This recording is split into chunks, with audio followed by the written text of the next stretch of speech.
आदाब,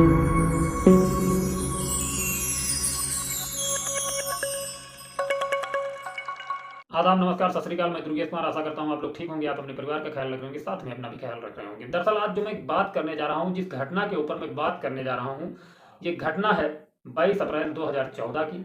लेकिन इस घटना का खुलासा 7 मार्च 2024 में हो सका। लगभग 10 वर्ष का टाइम बीत चुका है। 10 वर्ष के बाद अदालत ने जो फैसला लिया है, बहुत अहम फैसला है।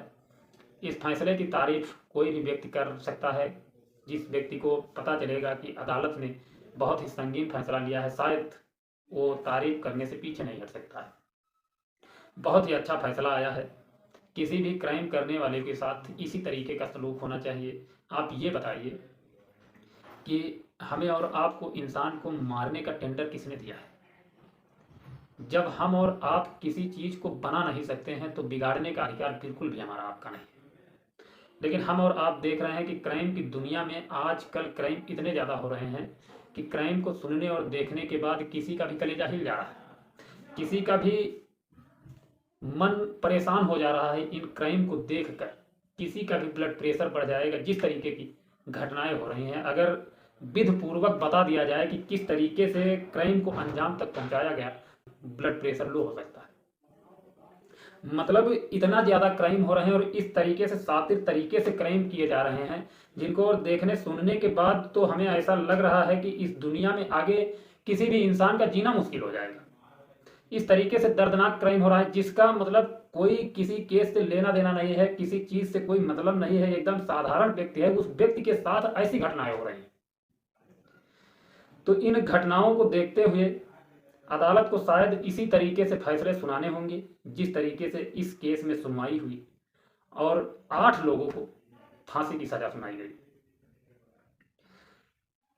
22 अप्रैल 2024 को जो घटना घटी, इस घटना के विषय में मैं बताने जा रहा हूं, तो आप लोग गौर से सुनिए कि किस तरीके से एक क्राइम को अंजाम तक पहुंचाया गया, पुलिस को किस तरीके से गुमराह किया गया, आम लोगों को किस तरीके से गुमराह किया गया कि एक क्राइम को लूटपाट का मामला दिखाने की कितनी कोशिश की, लेकिन फिर भी ये लोग कितने भी शातिर थे, पकड़े गए। Ravikant Mishra income tax inspector थे। बरेली में उनकी पोस्टिंग होती है। एक यंग इंस्पेक्टर होते हैं, उनकी अभी शादी नहीं हुई थी। परिवार में माँ थी, बड़े भाई थे और भाभी थी। इनका परिवार काफ़ी खुशहाल था। बरेली में ही इन लोगों ने किराए पर मकान ले रखा था। उसी किराए के मकान में ये लोग काफ़ी हंसी खुशी से रह रहे थे। लेकिन 22 अप्रैल को रविकांत मिश्रा को ऑफिशियल किसी काम से बाहर जाना पड़ जाता है और उस दिन उनकी वापसी नहीं हो पाती है। बड़े भाई अकेले होते हैं घर में, माँ होती है और भाभी होती है। रात के टाइम पर ना जाने किस तरीके से इन लोगों के साथ क्राइम किया गया, ना जाने किस तरीके से इन लोगों को मौत के घाट उतार दिया गया। घर में 3 लोग थे, तीनों लोगों को मौत के घाट उतार दिया गया। जब सुबह होती है, किसी काम से रविकांत मिश्रा ने अपने बड़े भाई को फोन किया, लेकिन मोबाइल स्विच ऑफ था। भाभी के पास फोन किया, फिर भी मोबाइल स्विच ऑफ था। माँ के पास जब फोन किया तो उनका भी मोबाइल स्विच ऑफ था। किसी जानने वाले के पास उन्होंने फोन किया। जब जानने वाले के पास उन्होंने फोन किया तो जानने वाला जो व्यक्ति था इनके घर पर जाता है, दरवाजा खटखटाता है, चिल्लाता है, आवाज़ देता है, लेकिन कोई रिस्पॉन्स नहीं आता है। जब कोई रिस्पॉन्स नहीं आता है तो वो व्यक्ति रविकांत मिश्रा के पास दोबारा फ़ोन करता है, कहता है कि आपके घर का दरवाज़ा नहीं खुल रहा है, हम चीख रहे हैं, चिल्ला रहे हैं, लेकिन अंदर से कोई रिस्पॉन्स नहीं आ रहा है। तो रविकांत मिश्रा घबरा जाते हैं कि इस तरीके से कभी नहीं होता था, एक साथ सारे लोग घर से बाहर नहीं जा सकते।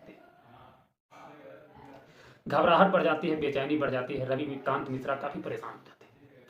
जिस जगह थे उसी जगह से वो भाग लेते हैं। घर पहुंचते हैं। घर पहुंचते पहुंचते लगभग सुबह के 11 बज जाते हैं। 11 बजे जब घर पहुंचते हैं, उसी तरीके से दरवाज़ा पीटते हैं, आवाज़ें लगाते हैं, लेकिन अंदर से कोई रिस्पॉन्स नहीं आता। पीछे की साइड जाते हैं, तो पीछे की साइड जब जाते हैं तो छत के बराबर एक रोशनदान लगा हुआ था, लोहे का रोशनदान था।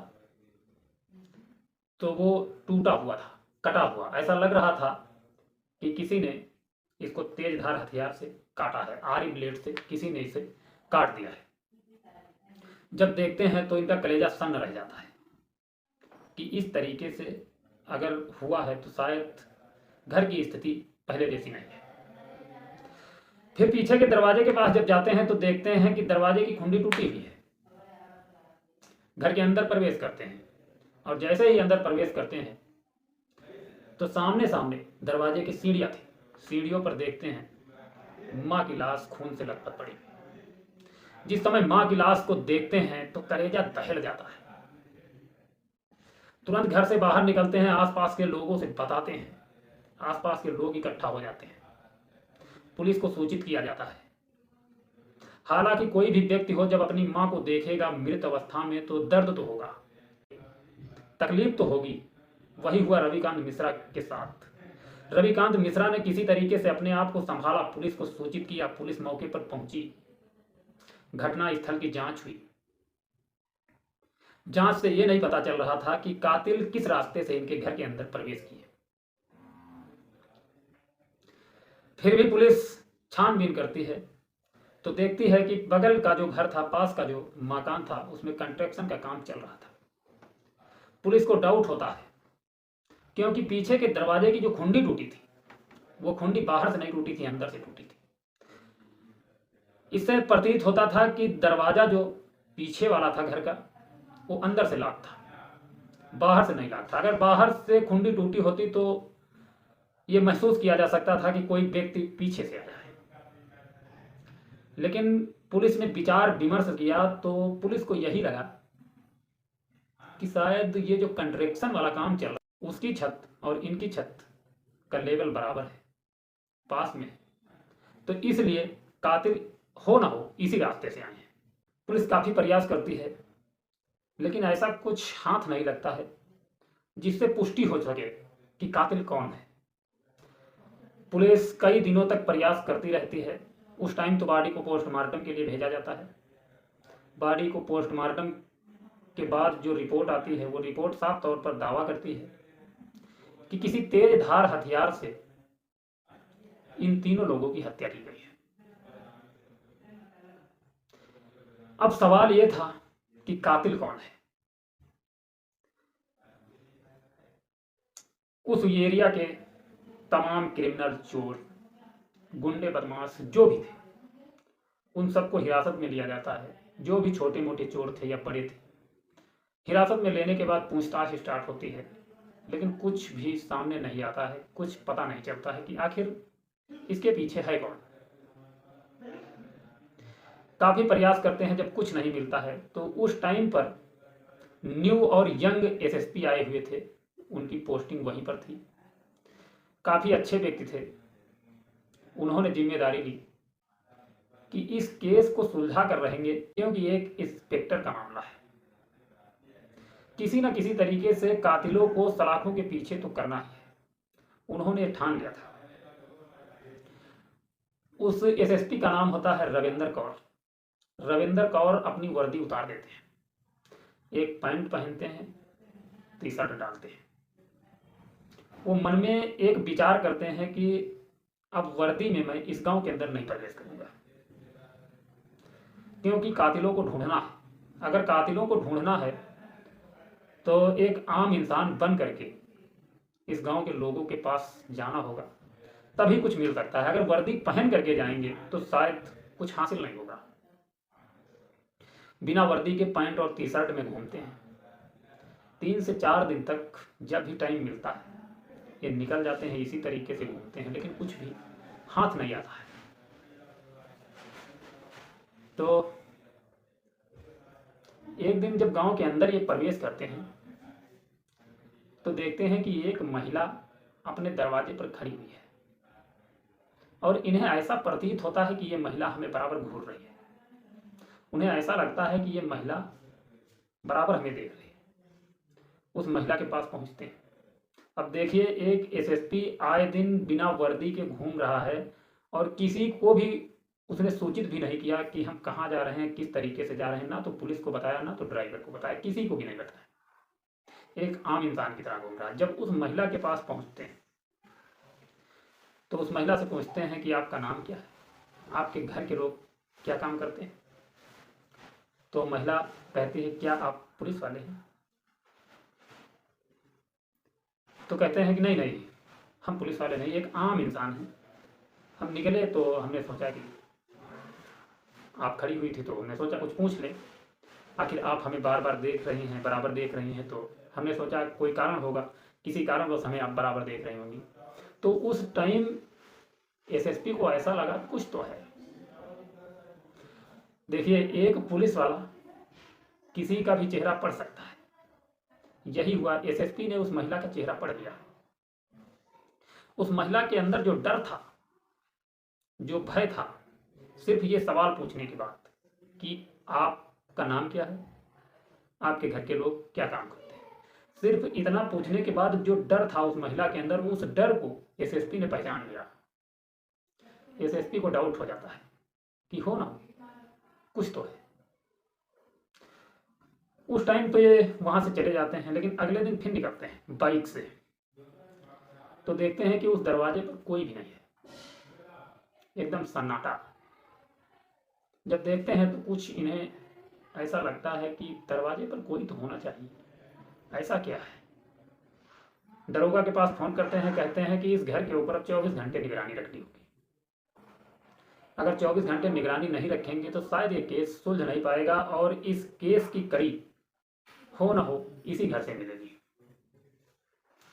24 घंटे पुलिस निगरानी रखती है, 24 घंटे पुलिस इस घर के ऊपर नजर रखती है। 2 से 3 दिन गुजर गए, लेकिन कुछ भी ऐसा हाथ नहीं लगा जिससे कोई सबूत मिल सके। एक दिन वो महिला घर से बाहर निकलती है, पुलिस की नजर थी तो पुलिस भी उसके साथ, लेकिन उस महिला को नहीं पता है कि हमारे साथ पुलिस लगी हुई है। नदी के किनारे वो महिला पहुंचती है। नदी के पास 2 लोग मिलते हैं, एक महिला थी और एक पुरुष था। उधर से ये 2 लोग आते हैं, इधर से ये महिला मिलते हैं, कुछ बातचीत होती है। वो जो मर्द था, जो आदमी साथ में आया था, वो तो चला जाता है, लेकिन ये 2 महिलाएं वहां पर कुछ बातें कर रही थी। उसी बीच पुलिस पहुंच जाती है। जब पुलिस पहुंचती है तो पुलिस इन दोनों को हिरासत में ले लेती है। पुलिस पूछने लगती है कि आप लोग यहाँ क्या करने आए। तो महिला कहती है कुछ नहीं, हम दोनों लोग यहाँ पर मिलने के लिए चले आए। तो पुलिस कहती है कि मिलने के लिए क्या आप लोगों के पास घर नहीं थे, आप एक दूसरे के घर मिलने के लिए जा सकती थी। ऐसी क्या चीज है जो आप लोग नदी के पास मिलने के लिए आए। वो महिलाएं सकपका जाती हैं, उनके अंदर एक दहशत बैठ जाती है। उस दहशत से साफ जाहिर हो रहा था कि कातिल यही है। इन दोनों महिलाओं के ऊपर पुलिस का डाउट जाता है। पुलिस को जब डाउट होता है, इनको हिरासत में लिया जाता है। हिरासत में ले करके पुलिस कहती है कि इन दोनों महिलाओं की जांच की जाए। महिला पुलिस होती है, जांच की जाती है। जब जांच होती है तो इनके पास एक पर्स बरामद होता है और उस पर्स के अंदर एक डॉक्टर की लिखी हुई पर्ची मिलती है। उस पर्ची में 2 नाम लिखे होते हैं। एक नाम होता है पुष्पा, पुष्पा जो रविकांत मिश्रा की माँ थी, और एक नाम होता है योगेश। योगेश रविकांत मिश्रा के बड़े भाई थे। आपको हमने उनकी भाभी का नाम नहीं बताया, उनकी भाभी का नाम था प्रिया। जिस टाइम इन सब चीज़ों को देखा जाता है तो रविकांत मिश्रा को सूचित किया जाता है। रविकांत मिश्रा मौके पर पहुंचते हैं। पुलिस कहती है कि क्या आप पहचानते हैं इस पर्ची को और इस पर्स को। तो रविकांत मिश्रा कहते हैं कि इस पर्ची को तो हम नहीं जानते हैं, लेकिन इस पर्स को हम पहचानते हैं, ये हमारे बड़े भाई की पर्स है। जिस टाइम वो ये बात कहते हैं तो पुलिस का शक पूरा का पूरा इनके ऊपर चला जाता है। कुछ चांदी के सिक्के इनके पास मिलते हैं। उन चांदी के सिक्कों को जब रविकांत मिश्रा को दिखाया जाता है तो रविकांत मिश्रा पहचान लेते हैं। कहते हैं कि दिवाली में हमें गिफ्ट में मिले थे, ये वही चांदी के सिक्के, इन्हें हम भली भांति जानते और पहचानते हैं। तुरंत इन्हें पुलिस स्टेशन लाया जाता है। इनके ऊपर जब कड़े से जांच होती है, कड़े से पूछताछ होती है, तो ये लोग जुर्म कबूलते हैं। इस जुर्म को करने में 9 लोग थे, लेकिन कत्ल करने में सिर्फ 8 लोग थे। इन 8 लोगों को हिरासत में लिया जाता है। कड़े से जब पूछताछ होती है तो 9 नंबर वाला जो व्यक्ति होता है वो एक सोनार होता है। सोनार का कसूर इतना था कि जो भी जेवरात लूटे गए थे इनके घर से, उन जेवरातों को खरीदने में उसका हाथ था। तो उसे हिरासत में लिया जाता है, चार्जशीट तैयार की जाती। अब आपको मैं बता दूं कि जब जेवर की बात उसे पूछी गई कि आपने जो जेवरात खरीदे हैं वो जेवरात कहाँ हैं, तो वो सोनार कहता है कि नदी के किनारे हैं। उसे जब नदी के किनारे ले जाया जाता है तो 2.5 फीट अंदर गड्ढे में उसने जेवरात गाड़ रखे थे। उसे सिर्फ इंतजार था कि ये मामला ठंडा हो जाए, ठंडा होने के बाद इन्हें हम निकालें। सिर्फ वो इंतजार कर रहा था मामला ठंडा होने का। सब कुछ वो जानता था। उसकी गलती सिर्फ इतनी थी कि सब कुछ जानने के बावजूद लालच में पड़ करके उसने पुलिस को सूचित नहीं किया और इस बात को दबाया। अगर वो दबाता ना तो शायद इस केस में वो न फंसता, लेकिन उसके अंदर एक लालच था। 100 रुपए की चीज 50 रुपए में उसने खरीद रखी थी। उसी लालच ने उसे जहन्नुम पहुंचा दिया। इन्हें हिरासत में लिया जाता है, चार्जशीट तैयार की जाती है। चार्जशीट तैयार करने के बाद जेल भेज दिया जाता है। सन 2014 से 2024 तक मुकदमा चलता है। 7 मार्च 2024 को फैसला आता है। कोर्ट इस नतीजे पर पहुंची कि जिस तरीके से एक दर्दनाक क्राइम को अंजाम तक पहुंचाया गया, जिस तरीके से ये कत्ल किया गया है, बेरहमी से जिस तरीके से ये कत्ल किया गया है, ऐसे जुर्म को देखते हुए अदालत ने बहुत ही संगीन फैसला सुनाया। अदालत ने कहा कि ऐसे दर्द भरे क्राइम को देखने के बाद किसी को बर्दाश्त नहीं किया जाएगा और इन 8 लोगों को फांसी का हुक्म दिया अदालत ने। इन्हें फांसी की सजा सुनाई और जो 9 नंबर का व्यक्ति था, जो सोनार था, उसे उम्र कैद की सजा सुनाई गई। शायद क्राइम करने वाले लोगों के साथ इसी तरीके का सलूक होना चाहिए। अगर अदालत इस नतीजे पर नहीं पहुंचेगी, इस तरीके के मामलों पर संगीन फैसले नहीं सुनाएगी, तो मैं बता दूं क्राइम की संख्या कम होने वाली नहीं है। क्राइम हमेशा बढ़ते ही रहेंगे। तो क्राइम को अगर कम करना है तो अदालत को भी संगीन फैसले सुनाने होंगे और हम लोगों को भी जागरूक होना पड़ेगा। आज दिन कहानी हम इसलिए नहीं सुनाते हैं कि सिर्फ आप लोग सुने, इस कान से सुने उस कान से निकाल दें। हम आप लोगों को अलर्ट करने के लिए आए दिन क्राइम की कहानियां सुनाते रहते हैं। अगर आप लोग कुछ इन कहानियों से हासिल नहीं कर पाएंगे तो जुर्म के दलदल में, मैं आपको बता दूं गारंटी के साथ, आप धंसते चले जाएंगे। अगर जुर्म के दलदल से निकलना है तो आए दिन क्राइम की कहानियां सुने, इस कान से सुनकर उस कान से निकालने की कोशिश ना करें, बल्कि अपने अंदर इन्हें उतारें। अगर अपने दिमाग में इन्हें उतारेंगे तो मैं आपको बता दूं किसी भी क्राइम से आप दूर रहेंगे। अगर आप दूर रहेंगे, आपका परिवार दूर रहेगा, तो आप एक खुशहाल जिंदगी जी सकेंगे, अपने परिवार के साथ एक बिंदास जिंदगी जी सकेंगे। इस घटना से लेना चाहेंगे इजाज़त। मिलेंगे नेक्स्ट वीडियो में। आप लोग अपना ख्याल रखना, अपने परिवार का ख्याल रखना और अपने परिवार के साथ हमेशा खुश रहना। छोटे मोटे झगड़ों को बड़ा बनाने की कोशिश मत करना। अगर छोटे झगड़ों को बड़ा बनाने की कोशिश करेंगे, थाना पुलिस होगा। थाना पुलिस होगा तो पैसे का नाजायज इन्वेस्टिगेशन होगा, नाजायज जगह पर हमारा पैसा इन्वेस्ट होगा। तो इससे अगर बचना है तो क्राइम से दूर रहना होगा। नमस्कार, जय हिंद, जय भारत।